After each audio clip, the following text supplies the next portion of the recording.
Hello everyone, welcome back to another video. In this video, I will be answering some of the questions you guys left on my Patreon post from the other week, as well as any follow-up questions from a live Discord chat. We're going to be talking about my artwork, my creative process, social media advice, and a whole lot more. I really want to be transparent with how I got here, what I do, and answer as many questions to help you guys in your own journeys. It's been about 2 years since my last Q&A on this channel, so I figured a lot has changed. I've learned a lot more, so it's a great time to do a new one. Before we get started, let's just cover the basics. My name is Shay, or Shannon. I'm 23. I graduated from the University of Central Florida in fall of 2022. I got a BFA in drawing and illustration, and I'm currently an independent artist specializing in fantasy art and illustration. I mainly create digital paintings of my favorite media or of my own characters and share them online through YouTube videos like this or on Instagram. But I also recently got into more comic work, which you guys will be seeing soon on this channel. So I'm hoping to do more of that story-based artwork in the future and create my own comics and stories and get into the comic world. I've been posting on YouTube for about 2 years now, and I've been running a Patreon for about 5 months. So I've been doing YouTube for 2 years, but I've been doing this full time for more like a little over a year. Most of my income currently comes from YouTube AdSense, Patreon, and the occasional sponsorship or two. But I have sold stickers, prints, and pins of my work online in the past. And to already answer some of your guys' questions that you leave on my channel, yes, I will be opening my shop again sometime this spring. We're shooting for a date in late March, I think, for some new stickers and maybe some prints. So keep an eye out for that. My work currently supports both me and my partner, Steven. He helps to edit these videos, co-manages our Patreon Discord server, and basically packs pretty much all the sticker club orders every month. Everyone say thank you, Steven. And yeah, that's pretty much everything I do and what I want to do moving forward. So let's start tackling the questions. Also, like I said before, this Q&A is from a Discord live stream I hosted the other week. So if you want to attend future live streams, make sure to check out my Patreon, which is linked in the description below. Okay, let's get into it. I hope that this stream can be like comforting and help you in whatever journey you're on, or just be some sort of company as you're doing whatever you're doing right now. Thank you guys so much for attending. It means a lot to me, and I can't wait to answer some of your questions.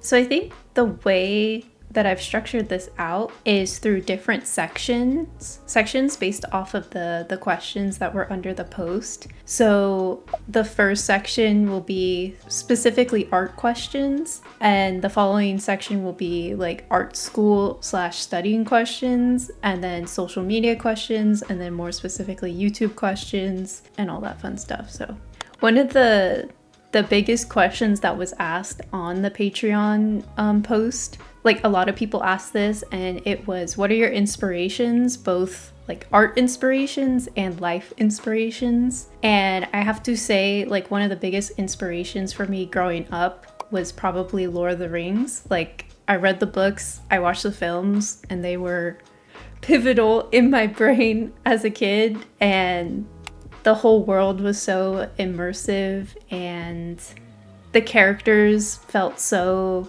relatable at times, and I just really loved the relationships between the characters.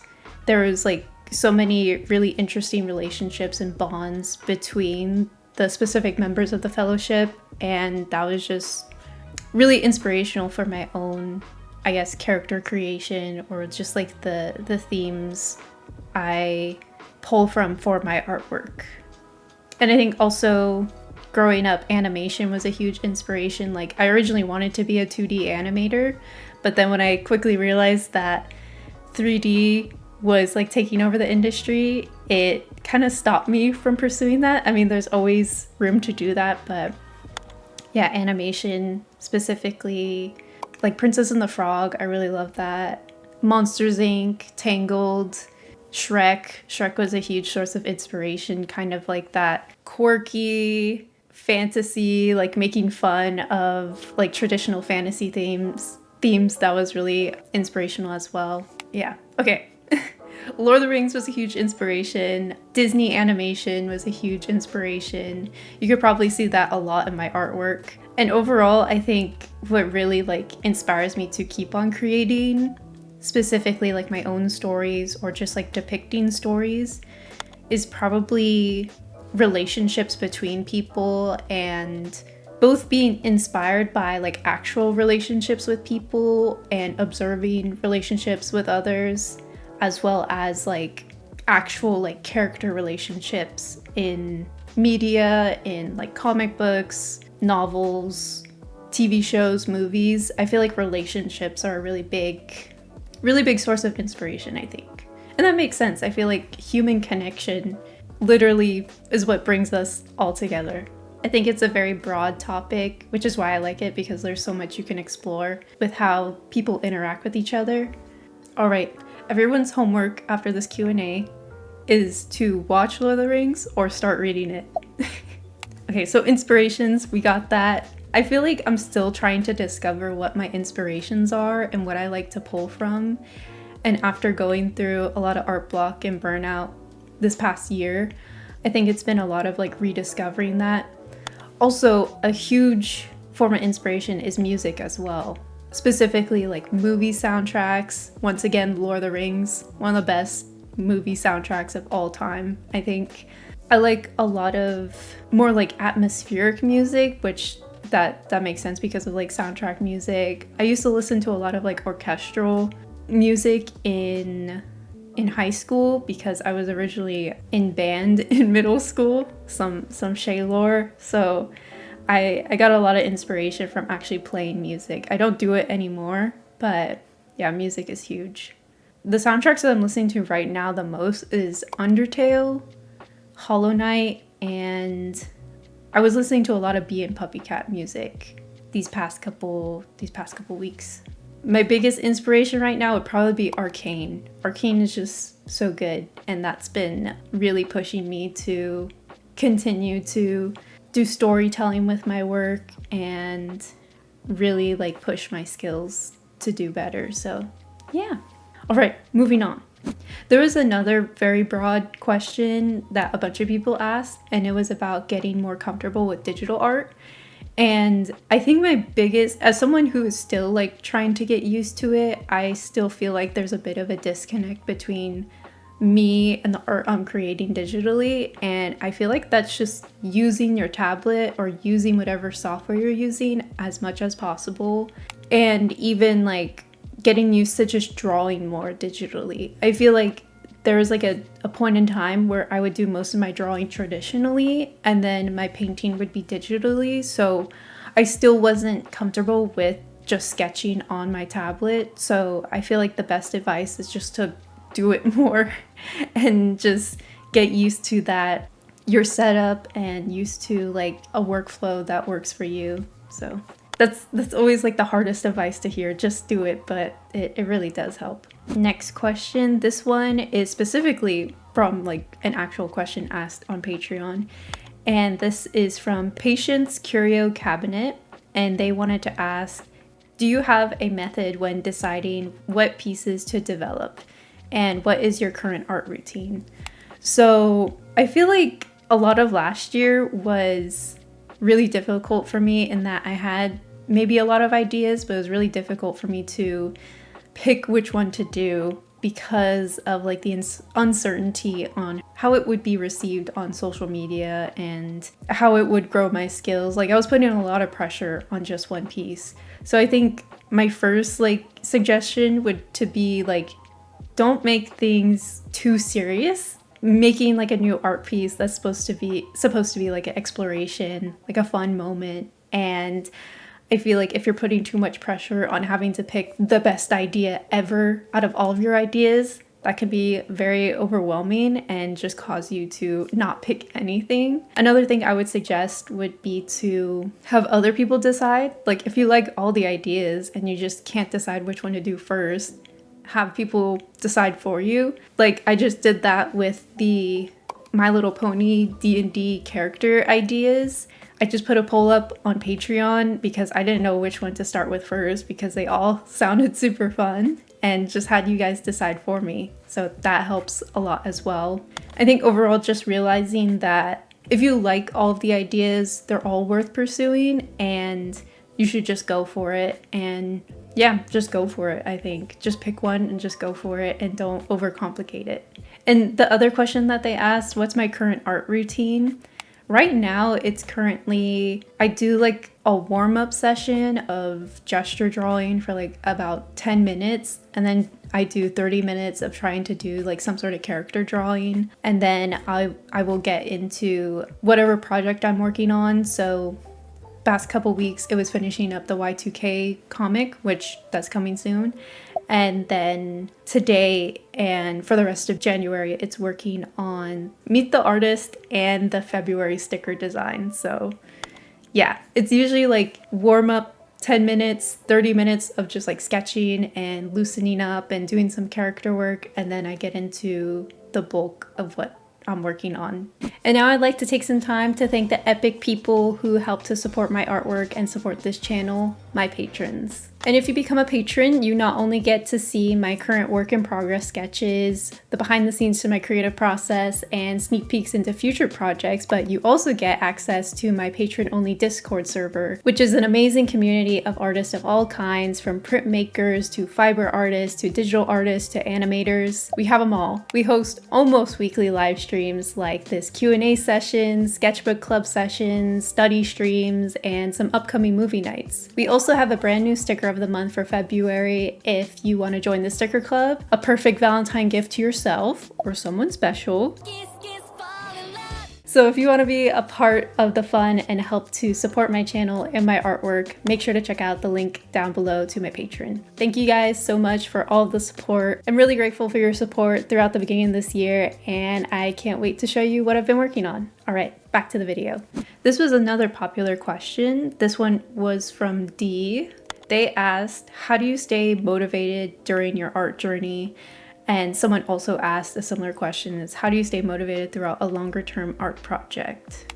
Very good questions, and something that I struggle with myself. So motivated during my art journey as a whole, I think that just comes from me just enjoying making art. So it's sort of an intrinsic motivation and just like enjoying just like making up these little scenes with these characters and having fun with that. So I think you really have to analyze why you're making art in the first place, and if that's like a strong enough, whatever reason that is, if it's strong enough, that should be the source of your motivation. If you are like motivated for money or for popularity or something that's like outside of yourself, I feel like there's a lot more disconnect and a lot more of a chance for you to continually be unmotivated. And then the other part to that question was how to stay motivated through a long-term art project. And I think it just comes down to a form of discipline, yes, like having yourself work on it little by little each day or each week for it not to seem overwhelming, so that doesn't kill your motivation. And also another part, which is like the heart that you have for the project. Like if your heart's not in it and if it's a personal project, then why would you do it? So I think it's like both discipline and the heart that you have for it. It's tough though, because we have so much influence from social media and like the fast pace of everything.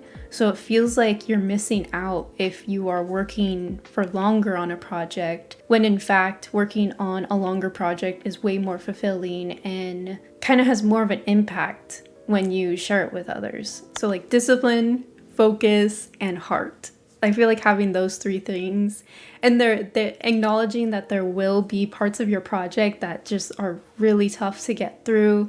Like maybe it's like formatting of something or like some sort of tedious aspect, but knowing that those foundations will set your actual, like the art and the expression of it, set it up to be even better. That's where you can find the motivation to get through those tedious tasks. Next art question. This one kind of deals with the motivation thing, and it's from Taito. They're a person who procrastinates a lot, and they wanted to ask if I'm one too and how do I deal with it. I guess kind of I'm a procrastinator. I feel like I'm more of a procrastinator due to perfectionism than anything else. Like, I won't want to work on something because I feel like my skills aren't good enough, or maybe I don't feel like I have the best supplies or the best knowledge or the perfect idea for something. I feel like I'm a procrastinator in that sense, but the way I kind of get around that and deal with it now is, once again, it's just that advice of just doing it, just going for it and just seeing what happens, and you might end up surprising yourself with what you can create. And also just, I think like I said before, breaking things down into more manageable tasks so that you no longer have such a big feeling to procrastinate because it seems like such a monumental task. Breaking it down, so if you're working on a painting, or you have to work on a painting for like an assignment or a client, I think breaking it down into little tasks, like taking a little bit of time to research, taking a little bit of time to thumbnail, like all those little steps,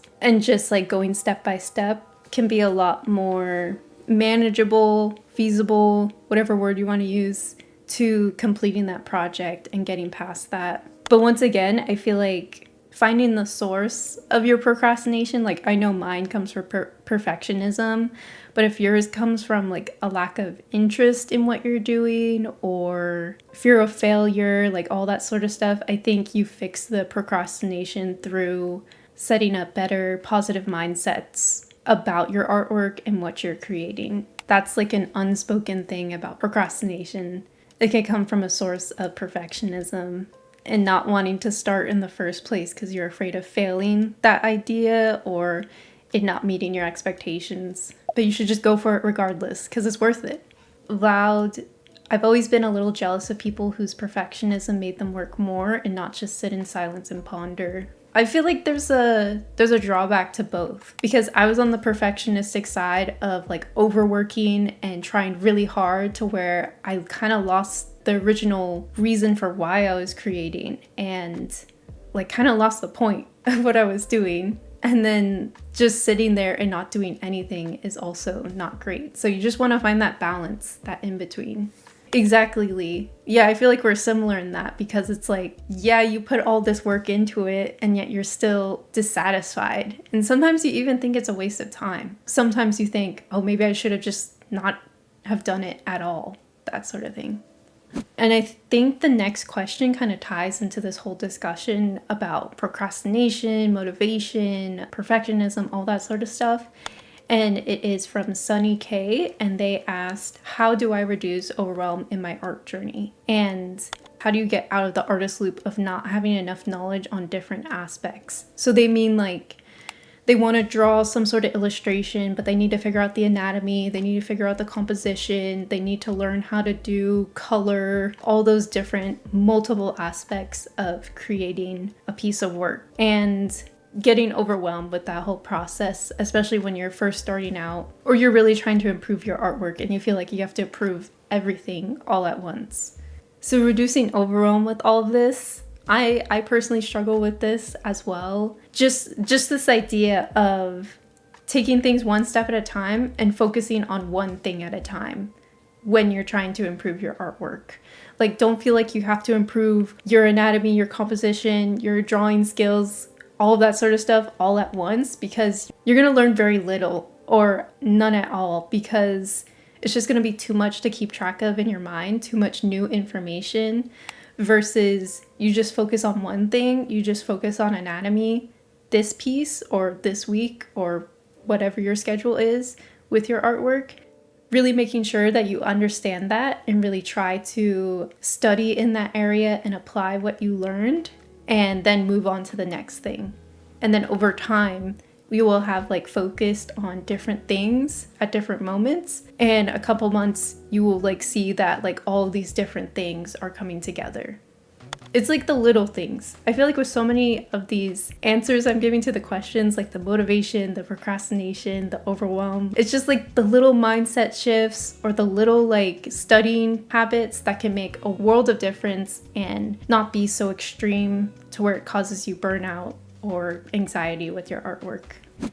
A similar question from Wesley Bennett is, do you have any advice on coming back after not drawing for a while? And I feel like this ties into what we're continuing to speak about. And I feel like that's to not have super high expectations, to just create for yourself and to just enjoy the process most of all, because you're probably going to be rusty and maybe forget a few things. So I think just enjoying the process and remembering why you like to create in the first place would really help you with getting back on track with drawing more regularly. Yeah, cut and dry answer.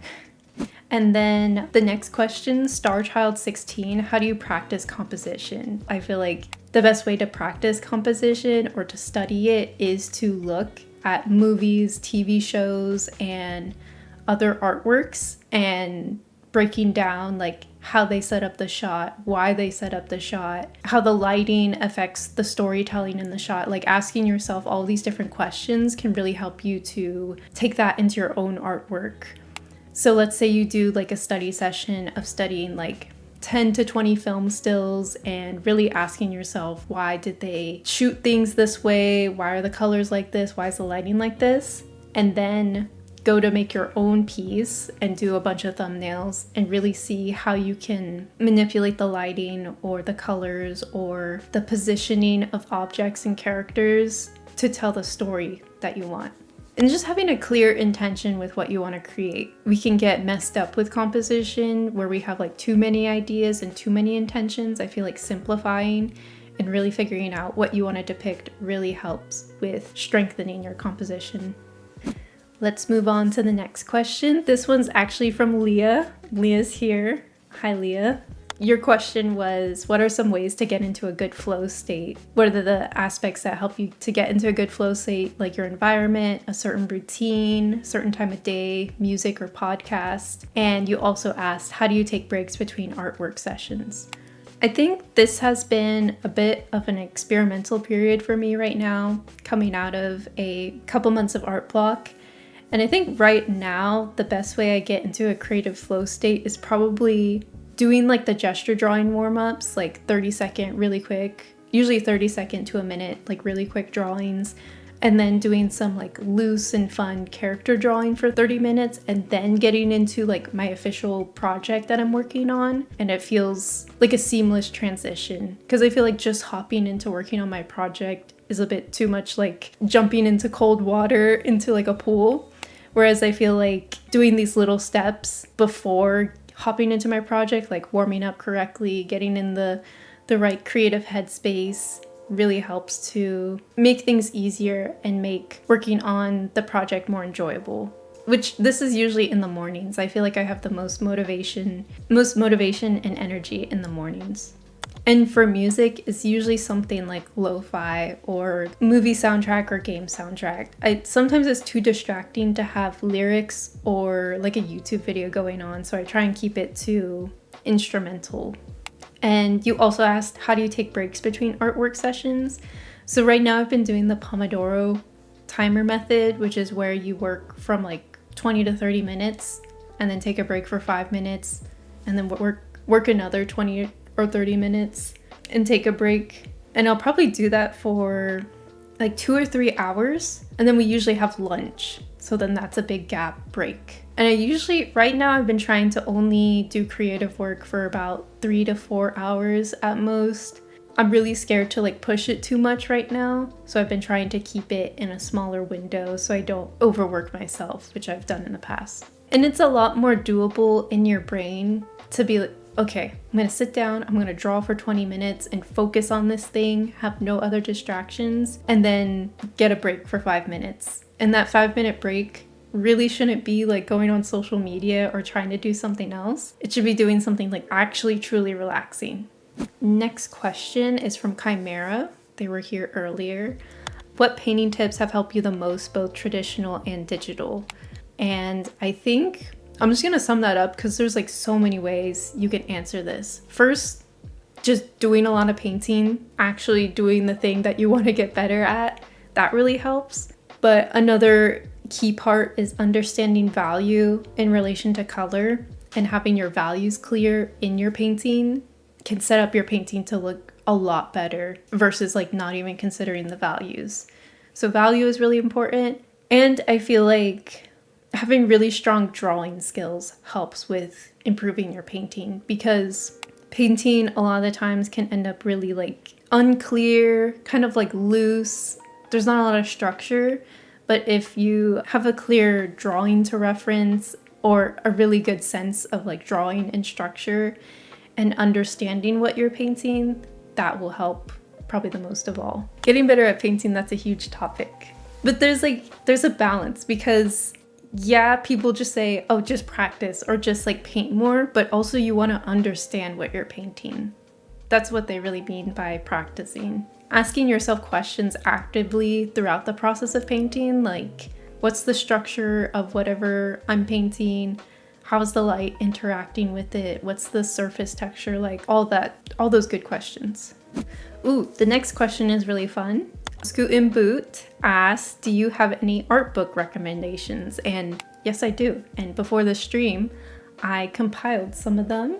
The first book, I guess it's not really an art book, but it's a book about art. It's called Art and Fear by David Bales and Ted Orland. It's a really quick read. It's not that big. And it's really helpful for dealing with a lot of negative mindsets that we talked about earlier. And overall, it's just like an inspiring book to just get you to make more artwork.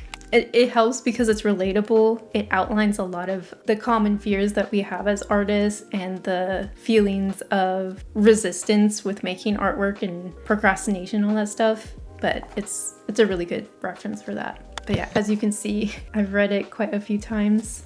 I have here The Art of Lowish, a look behind the scenes. And this is more about her own journey. And it's really insightful to her process and her mentality with making art. So that one's really good. The next one I have is more of like an instructional one, and I find it really great if you're like beginner with anatomy. This is Drawing Form and Pose by Tom Fox Draws, and I just really like the way he breaks down the figure. I specifically like the way he breaks it down because it's super helpful for referring to later for imagination drawings. Like when you're going to like draw your characters and stuff, building that like memory of anatomy really helps, and I feel like this book is a great foundation for that. One of my most favorite, almost dropped it, oh my gosh. One of my most favorite art books ever. I'm just gonna hold it on screen. I don't need to explain. You can see, look, I love this book so much. This is J.C. Leyendecker by Lawrence S. Cutler and Judy Goffman Cutler. And it like goes into like about his life, like history, and just has a ton of his art and all the work that he did for like Saturday Evening Post, all of that stuff. And it's just really cool getting a glimpse into his life and seeing the behind the scenes of his work and just having a physical copy just to look at all of his work. I forgot to mention him as an inspiration, but he's one of the biggest inspirations, I feel like. All right, and then the last one I just brought out, this one. Very good, very pink. Yeah, this is also probably one of the most comprehensive art books ever. I love how in-depth they speak about the story direction and the history of like the development of the show. It's just really insightful, and I just was so used to art books that didn't really explain much. They just had the art in it, which is fine. I love art, but I really love how they explained a lot of the creation of this story and all of the characters, and it's really cool. I definitely recommend it. All right, next question. Blind Seraphim asked, how do you deal with feelings of slowed/stunted art progression? What was your biggest hurdle transitioning from student to independent artist? I feel like I've kind of been in this for a while, but I think it just comes from trying something new or like going out of your comfort zone continuously to like get out of some sort of like slump or stunted art progression. Tackling new subject matter or new materials, just like trying something you've never done before, because there's that popular saying that the definition of insanity is trying the same thing over and over again and expecting different results. I feel like that's kind of the mentality that we sometimes have with our artwork, is just like, I keep on drawing and drawing and drawing, and I'm not getting better, when it's like you keep on drawing the same things over again. You're not trying new things. You're not trying to understand something better. I feel like getting past that hurdle is probably pushing yourself to try something new and seeing how that impacts the way you create everything else. And then my biggest hurdle transitioning from student to independent artist, I feel like my personal biggest hurdle was getting out of my sketchbook and actually creating full pieces and full projects. I feel like for the longest time, what stunted my growth was only doing things in my sketchbook and only drawing in my sketchbook. And I wasn't understanding why I like didn't have any like confidence to do full paintings, or why my like full paintings and like digital art wasn't improving. It's because I just wasn't doing it a lot and I wasn't trying new things. Whereas now I feel like if I'm feeling like stuck with something, I try something new, and like just getting out of a cycle of doing the same thing over and over again, if that makes sense. But yeah, personally for me, my biggest hurdle was getting out of my sketchbook and getting onto the canvas, so to speak, and just making bigger projects and full paintings. I feel like that really helped me sort of figure out more of what I wanted to create and what I wanted to share with people online. And also like getting out of like that art slump when you're trying something new, like a new project, you learn so much of what you don't know yet. So that encourages you to go back and study, and therefore it helps to level up your skills. I'm going to be moving on to like school / like study related questions. I only got like a couple on Patreon.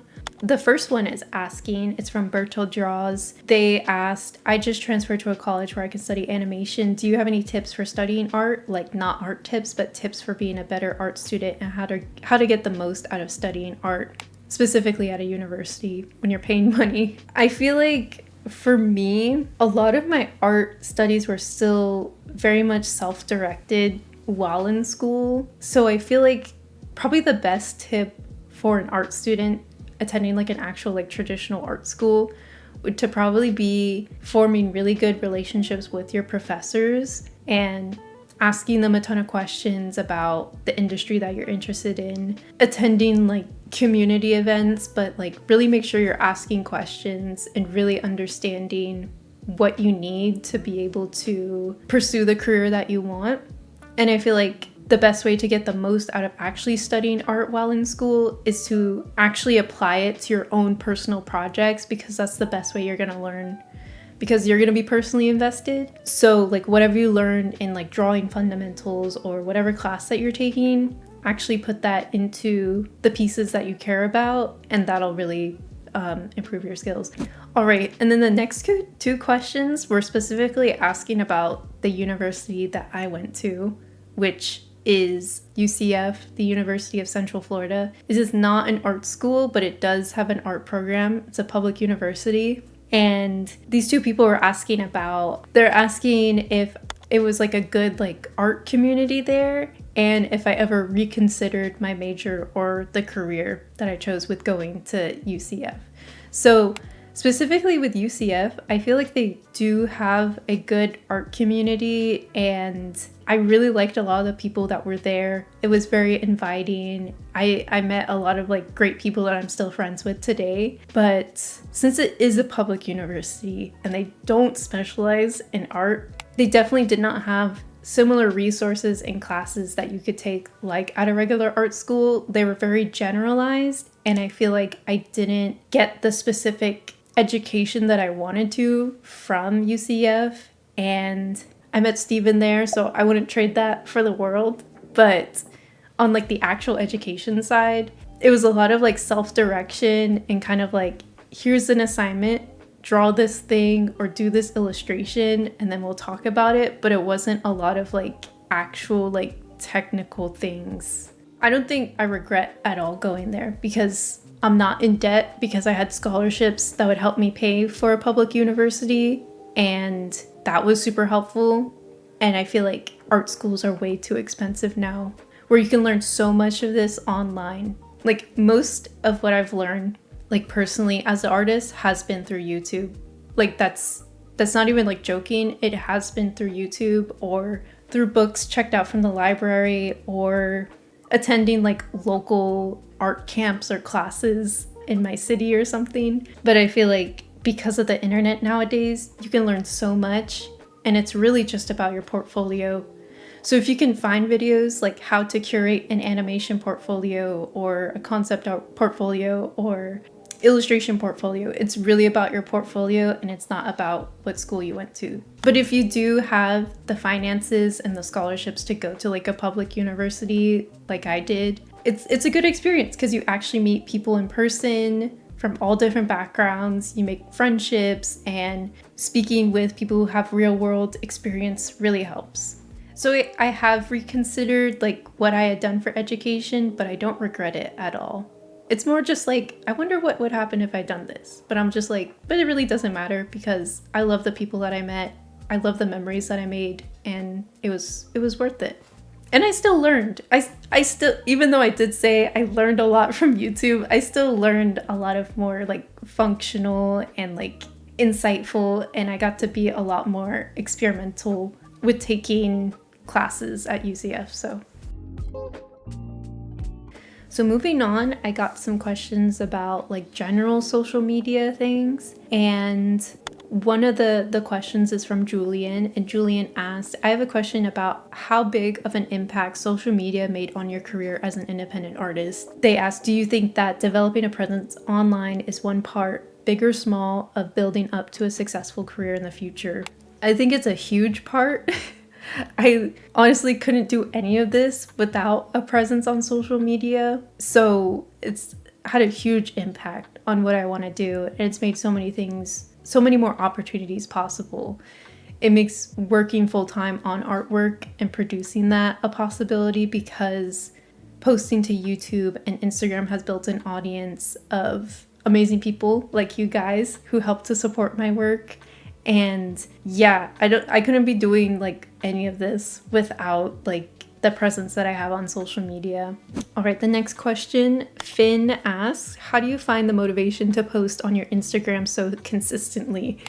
That's a good question because I don't think I post very consistently. I've been trying to do that this year, but last year it was non-existent. But they specifically said that they find the process very tedious, but being extremely active, especially on Reels, really helps your account to grow. And I would definitely agree with that. When I was like first starting out to like post on social media, I was literally posting like Reels almost every single day to get traction on Instagram. And that was super helpful with building an initial base there and for, I guess, building up confidence to go over to YouTube, which is a lot more like sustainable since it's longer form. But finding the motivation to post on Instagram, that's really difficult these days because Instagram just sucks as a whole. Like their updates, is not great, and the algorithm's not great, so it's hard to post there. But for building an audience, I think you really have to examine, why do you want to grow on Instagram? Is it because you want to like build a career on there, to build an audience, to fund whatever art project that you're working on? I think you have to examine why you want to do that and to make sure it's a good enough reason that will motivate you to continue to post and to remember that reason, and that will help you to be more consistent. This next question, this question from Zuhei, they asked, how do you market as a small business to keep eyes on your work and content and encourage engagement that converts to sales? Very much a business question. I market myself through just posting online, posting on Instagram and posting to YouTube and even posting to Patreon. That's basically using social media as a marketing like platform for my work. That's how that works. And just like posting art that I like to make and just being consistent with posting. And if you really want to grow, I think being consistent, and that can mean either posting every week, every other day on Instagram, to kind of just like build a presence on there and to remind people that you exist, basically. And then the last question here for social media, Zbong asks, how much time did it take for you to be comfortable and confident at making art and posting on social media? I think the comfortableness and the confidence definitely fluctuates from time to time. And I feel like you're never gonna feel ready. So just using social media, if like you're just starting out, using social media as a way to document your artwork and your art journey is really helpful in just getting into the habit of posting to social media and potentially building an audience. You always think in your head, oh, I'll start posting once I'm happy, once I'm like completely happy, 100% proud of my artwork, or I'll start posting once I'm a professional, or once I'm out of art school, because I'll know everything and I'll feel super confident. When in actuality, you should probably just start posting and experimenting and just like putting yourself out there and just expressing yourself and showing your artwork. And that'll really like help you to actually build up to that confidence and fulfill that desire to have a presence online. Nat, this might be kind of broad, but do you have a favorite social media site? Yes. I think my favorite social media site is YouTube, because I actually feel like there's more of a connection there. I have a lot more like positive associations with YouTube. I just like the longer form video format. I feel like it's so much more in depth. You can explain your ideas more. It's my favorite place to post, and it's my favorite place to like watch other people's videos. Blue Milk, what is the best rate to post then? Like every week? The best rate is what works for you, like what you can realistically accomplish. If that means every week, then that's great. If that means like every other day, that's good too, as long as you're consistent with it. If you're specifically posting on Instagram and you want to grow your account, I would highly suggest doing Instagram Reels. I know that it kind of sucks having to make videos about your artwork.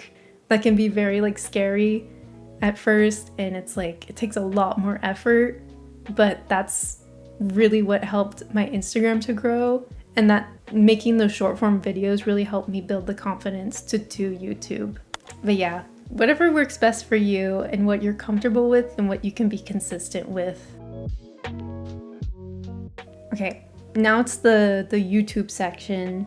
One of like the most like prominent questions on the Patreon post was, what is advice to someone just starting out on YouTube / posting to social media / starting their online shop? And I think my best piece of advice is, before even starting an online shop, to build an audience first. Because if you start your online shop and put like a ton of work and effort into that and you don't know who your audience is, then you may be like setting yourself up for failure. So I think the best advice for starting out on YouTube and posting social media is to really just start. You won't know everything when you start out. Like, you're not gonna know everything. So just start and just keep on going and be consistent. Like with YouTube, maybe just pick an easy video topic, like you're sharing your sketchbook or you're doing like a simple draw with me. Starting off with something simple and not something super flashy will really help you to just get over that initial hurdle of just starting. And another question someone asked, this is from Ali Acid, what's the secret sauce of getting a YouTube channel off the ground? And I pre-wrote this ahead of time because I thought that question was so funny. And I was trying to think, what is the secret sauce of doing YouTube and posting to social media and all that sort of stuff? And in my opinion and in my experience, like the 2 years I've been doing it and about like 1 year it's been full time, consistency and value are the secret ingredients for growing and maintaining a YouTube channel. So consistency in your online presence, whether that be posting once a week or once a month, is really important to establishing a routine with your content creation, growing an audience, and improving your video creation skills. That's really important. I found the most connection with my audience and success with my channel metrics was when I was posting on a consistent schedule of about 1 video per week. And after over a year of doing that, I finally reached 100,000 subscribers, and I find right now I'm currently trying to get back to, or at least close to, that schedule again in a sustainable way with how I want to work now. And that's like what I mentioned previously, which was scaling back the flashiness, I guess, or the trendiness or the discoverability factor, and now just focusing on what I want to create with my artwork and providing that entertainment value to people, that educational value to people, and just really pouring a lot more love and a lot more quality into the things that I make now. I think overall purpose, I think that's what I'm getting at. So consistency, value, sustainability, and purpose. Like, what is your end goal with what you're creating? Because it can become a little like, you can feel lost if you're just like creating videos and you're not really working towards anything. You're just posting videos to post videos, if that makes sense. I think someone asked me actually, do you want to be a content creator forever? I think it's good for now and it's good for this point in my career. But I think we would all love to be able to get to the point where we can just make artwork, post it, or just like sell it or something and not have to constantly promote ourselves at the same time. Like get to a point in your career where you're already kind of established in the scene and you can just like take on the projects that you want and just share it with the world and somehow make that like financially viable for yourself. Vlad, not YouTuber, but building community for sure. I follow a lot of YouTubers who have really low views nowadays, and I'm always shocked they can live off of it. But it's because their community is so close and more percentage their viewers invest into stuff like Patreon or memberships. Yeah, exactly. And they probably also have a ton of different income streams too. Like maybe they're posting to Instagram as well to promote their shop, or they do freelance work or something like that. It's just a lot more sustainable, I feel like, and authentic. I feel like that's important now more than ever, to share more about yourself and the connection you have with your artwork so that like people feel more connected to you, because there's so much AI stuff and like super commercialized things, and it really means a lot and can have a huge impact if you're actually like showing yourself, at least like speaking, doing voiceovers for your video and like speaking about your work and your connection to it is really important. Nat, is there anything you've achieved, like a certain follower count or partnership, that you think your past self would be extra proud of? I think something that I'm like really proud of and really excited about right now is probably just the sticker club. As like simple as that sounds, like just a little sticker, sending that out every month. I think going through the process of like making a sticker design, getting that actually made and sending that out to, I think last time it was over 150 people. That's just like a really fulfilling experience to me. And I think sending something physical out to like that many people in like so many different countries is just really cool. And I think past Shannon would be like, wow, that's really cool. It's just like a fun experience, packing everything up and then sending it out, doing little notes. I don't know, it's just crazy to think that that many people would care about what I'm making. And that was my 2025 Q&A session. Thank you all so much for submitting answers to the Patreon post. I really appreciate it. And I really enjoyed answering a lot of these questions. I feel like a lot of these questions I'm still figuring out on my own, especially the art questions. But even so, like social media and like business related questions, everything changes so often and fluctuates. So I would love to do a follow-up video, maybe a little bit sooner than just like 2 years from now. Hopefully I can make it an annual thing and answer any upcoming questions and hopefully share better knowledge and more experience with you guys. We did end up like not getting to answer a lot of the self-employment questions. Like I had a whole list of questions from the Patreon that pertain to self-employment and like the whole lifestyle with that. So if you guys are interested in that, let us know down below. We would love to make a video completely separate to that, because I know that has a lot of like important information if you want to take art full time and make art a career and all that sort of stuff. So let me know down below. And yeah, thank you guys so much for watching. Thank you to my patrons as always for supporting the channel and supporting my artwork, and I'm really excited for a lot of the upcoming videos this year. And yeah, so if you want to see them, make sure to check out the Patreon or subscribe to this channel, and keep drawing, make sure you drink water, and take care of yourself. All right, bye guys.